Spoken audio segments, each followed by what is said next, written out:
Jillian Ward ibinubugaw daw ng ina. Sobrang sakit, hindi po ganoon mom ko. Tara at pag-usapan natin yan. Pero bago ang lahat, kung di ka pa nakasubscribe sa ating channel ay huwag kalimutan mag-subscribe para lagi kang updated sa latest chika. Iyak ng iyak ang kapuso actress na si Jillian Ward habang ipinagtatanggol ang sarili pati na rin ang kanyang nanay sa malilisyosong akusasyon laban sa kanila. Hindi napigilan ni Jillian na mapaluhan ng mapag-usapan ang tungkol sa umano'y pambubugaw sa kanya ng sariling ina para kumita ng malaking halaga. Sa panayam ng Fast Talk with Boy Abunda, ay diretsahan ang tanong ng King of Talk kay Jillian, ibinubugaw ka ng sarili mong ina. Sagot naman ng aktres, yung sinasabi po nila na ibinebenta daw ako ng mother ko kaya daw po ako may mga investment. Syempre, nakakabastos po yun sa mother ko, kasi iniisip ko din yung 15 years of hard work ko. Parang itinatapon lang nila lahat ng yun dahil sa fake news.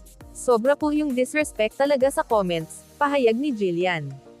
Pagpapatuloy pa niya, sobrang sakit talaga, Tito Boy, kasi my parents didn't raise me that way. Lahat ng meron ako, pinagpagyuran ko, and my mom would never do that to me. And sobrang nasasaktan ako kasi hindi po talaga ganoon yung mom ko.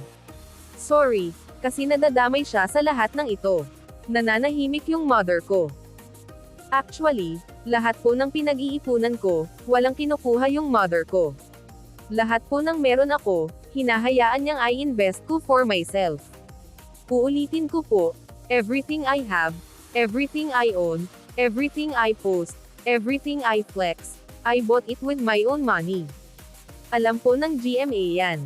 Alam ng lahat ng kaibigan ko. Alam mo po yan, Tito Boy. I would not lie about that, so I am so offended for my mother especially, kasi she did not raise me that way. Ang lumuluhang paglilinaw pa ng dalaga. Nauna rito, nilinaw na rin ni Jillian ang tungkol sa chismis na may relasyon umano sila ni dating Ilocos Sur Governor Chavit Singson.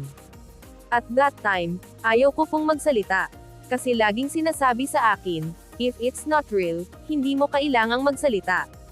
Tas every year, nagre-resurface po siya. Then last week, lumabas na naman po siya, pahayag ni Jillian. Akala ko pa parang meme lang siya. Kasi sobrang absurd po ng mga kinukwento nila. So tinawanan ko pa siya noong una. Then nung nagbasa na po ako ng mga comments, sobrang na-hurt na po talaga ako, sabi pa ng Kapuso Star. Sa panayam ng media kay Chavit kamakailan, mariin din niyang dainay na may namamagitan sa kanila ni Jillian. Marites lang yan, naririnig ko nga yan, maraming ang nalilink sa akin pero puro marites yan. At dyan na po nagtatapos guys, maraming salamat sa inyong panonood.